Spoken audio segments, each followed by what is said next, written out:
Welcome to another episode of Talking to Myself, where I talk to myself about topics that excite me. In this episode, I'm going to be talking about the absolute essential reasons why you must become a ghost or a hermit. Call it what you like.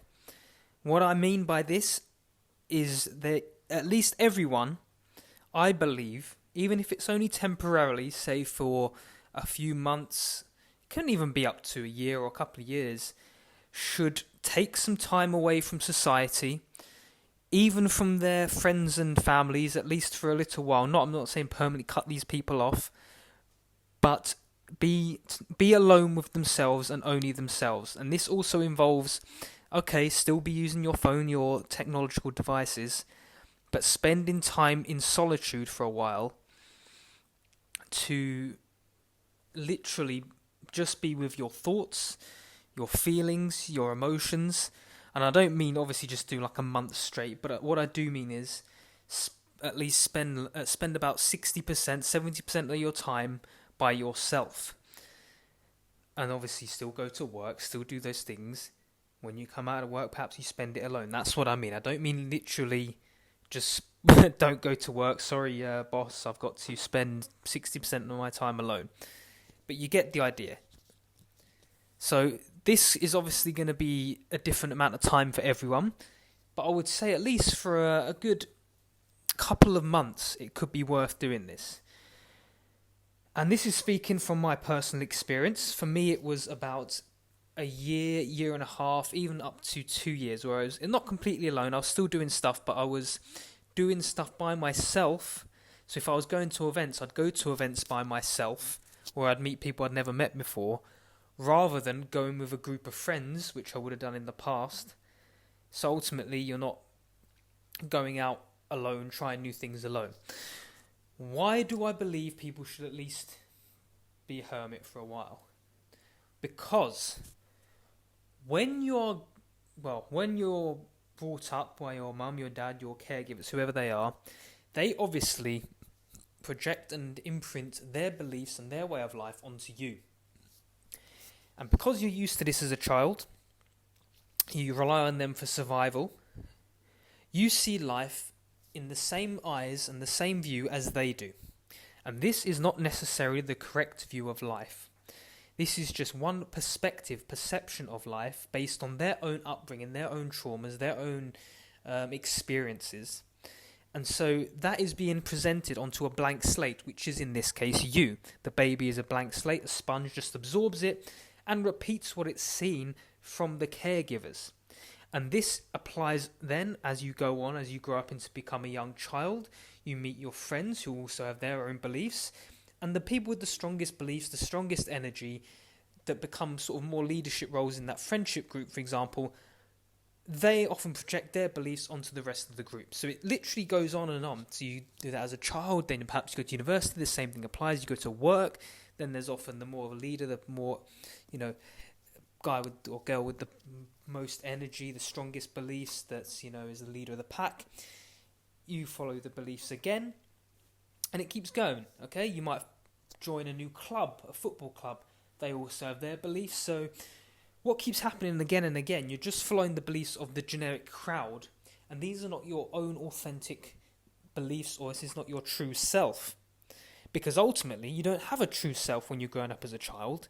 You don't know I guess your true self is crying, pooing your pants, doing what you want when you want. But you're often taught out of this because it's not acceptable in society. It's not acceptable to go and take a dump in your pants, start crying, having a hissy fit as an adult, is it? As a baby, it's fine because we say you don't know. So we're conditioned out of just, acting authentically, acting how we want, when we want. And we're taught these conditions based off man-made rules. So a child may often go up to someone and say, oh, you're fat or you're smelly. They just say it as it is. There's no filter. That is saying, obviously, a child doesn't know about offending someone or saying stuff in a nice way. But in society, we're taught the complete opposite, and we're taught completely different rules that they're made up, essentially. So you, as I said, you don't have a sense of self. Lots of us, I know people, even people in my family, the mum, grandparents, not just parents, grandparents, even aunties, uncles, whatever it may be. Um, they don't really have a sense of self because they're just following the group census, the cultural consensus, or what their parents above them told them. So, what we want to actually do is to find that solitude, whether that is, it can be as, like I say, obviously people have different lifestyles, some have kids, some have girlfriends, boyfriends, whatever, so this is not going to be the same for everyone. For me, I was quite fortunate because I didn't have anyone really reliant on me, didn't have a partner or anything like this at the time when I was going through some solitude, so it was a lot, I guess wasn't easy, but I could dedicate that time fully to myself. I didn't have to look after, like I said, a partner, a child, a pet, or anything like that. So in that sense, I was fortunate.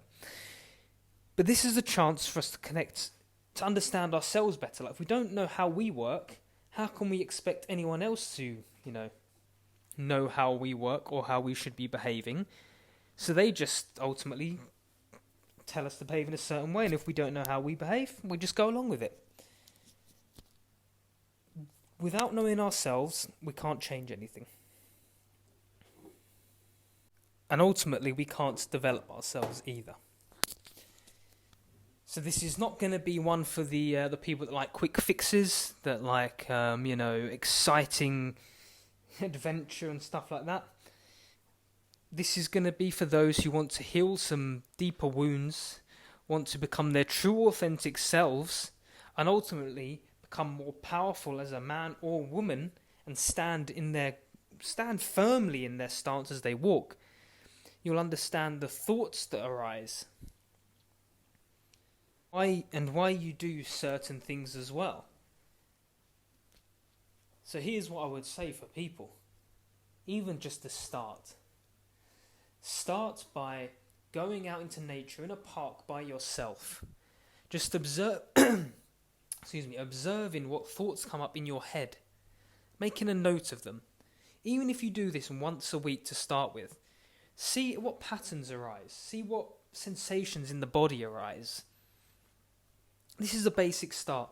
Go out for walks by yourself. And by yourself, I mean, don't put music in, don't be scrolling on your phone, literally by yourself, and just see what comes up and start observing. Once you've observed these, start going deeper into the thoughts, asking why. When you notice there's reoccurring ones, ask why does this come up?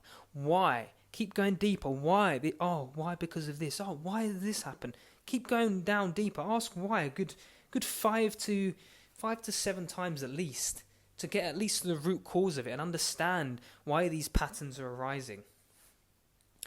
Another way to, spend time by yourself, literally go do some stuff like spas. Go do stuff like meditations. Go to events by yourself. Obviously, a lot of us go to, say, for example, we go to a music night or music festival or something. We often go with our friends.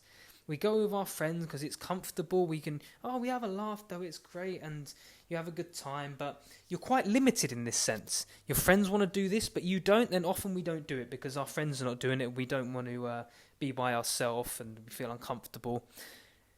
Get out of that barrier. Get out of that, that that block that's holding you back. Start becoming comfortable going by yourself. Push yourself out the comfort zone. Go out there and meet people. When you go to an event by yourself, go out there and make friends. Start doing stuff that you would not normally do because your friends are not doing it.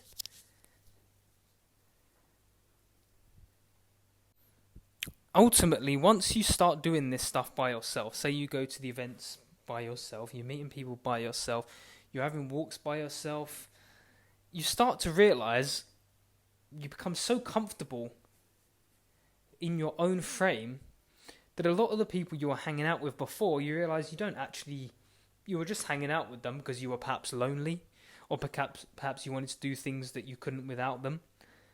And then you get to this powerful phase where you don't have to rely on anyone or anything to do whatever you want anymore. And that's powerful because you won't just settle for perhaps that toxic friend or girlfriend or boyfriend.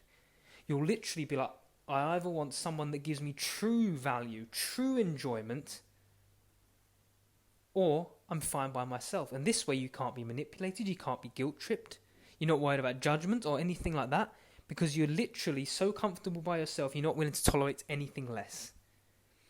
So that's the stage I want people to be at. That's the stage where I got myself to, and now hopefully I can encourage others to do the same. So obviously this is only a short 10, 11, 12 minute video, wherever it is now.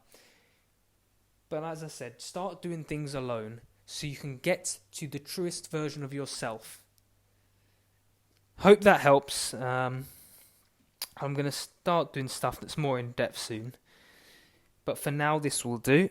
So thank you and goodbye.